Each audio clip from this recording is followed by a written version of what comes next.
Good day, everybody, and welcome to another edition of the Military and Foreign Affairs Network. I am the voice of reason.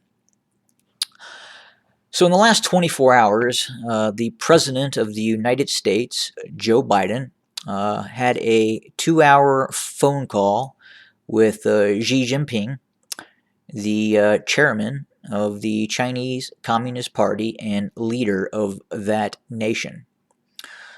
So, during that phone call, Xi Jinping basically informed President Biden that Hong Kong and Taiwan, or rather the status of Taiwan and Hong Kong, was strictly an internal matter for the People's Republic of China.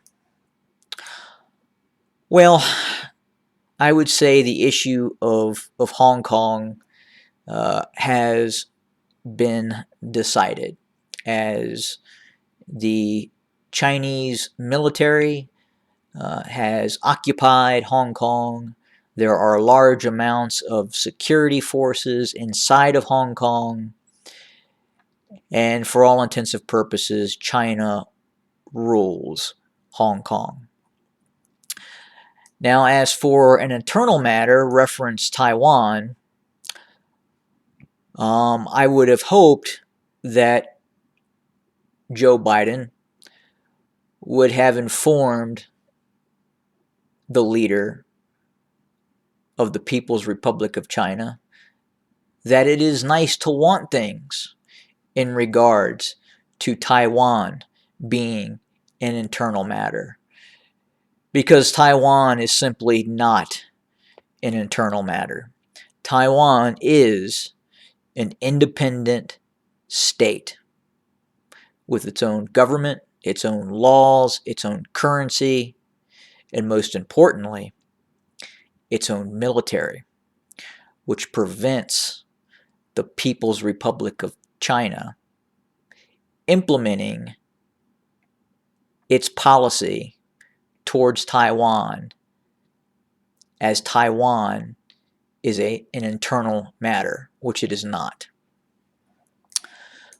In other news relating to the region, it appears initially that the Chinese and India has come to somewhat of an agreement and are pulling back forces in the Himalayas, in the Ladakh region, and we'll see how that turns out. It is interesting that China seems to be taking more of a proactive stance in regards to the South China Sea and Taiwan, and expressing that the issue with Taiwan is an internal matter, and its policy regarding the islands in the South China Sea are also an internal matter as well.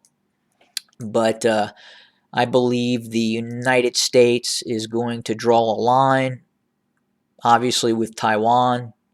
There's many things that can be done to prevent the Chinese from attempting to take control of Taiwan, and I don't see that happening in the future. I think that Taiwan is going to need to rapidly improve its internal defense manufacturing capability.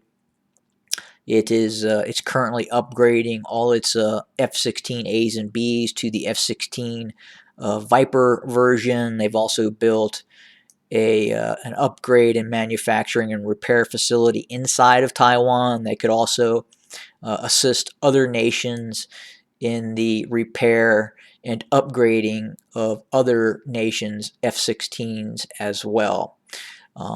From the information that's been released, Taiwan has upgraded just under 40 of its F-16s to the F-16V model.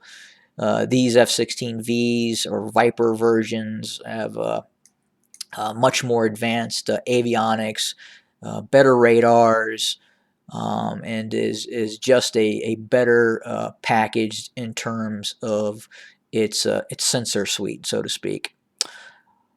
But we'll keep an eye on things. I don't think anything will happen in regards to Taiwan as of yet. I'm not sure the Chinese could fully prosecute a war with Taiwan at this point in terms of actually physically seizing the main island of Taiwan, maybe some of these outer islands, possibly, but not the main island.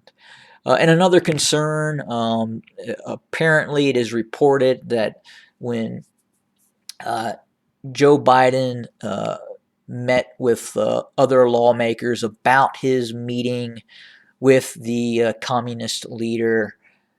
He stated that the United States is really going to have to upgrade its infrastructure, or China would eat the United States' lunch. I think the United States is going to need to look at moving a little quicker on some of its military systems, specifically some of its nuclear attack submarines. I think that should definitely be a priority to stop any Chinese expansion into Taiwan or the South China Seas. These attack subs or these newer attack subs could be used with plausible deniability against Chinese forces in case they were to launch a large-scale attack on Taiwan.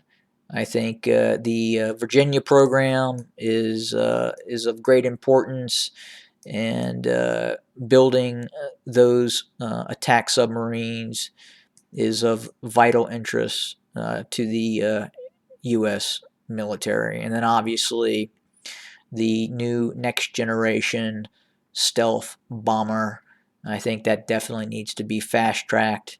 And then next generation drones of the type that can go above Mach speed is of vital importance.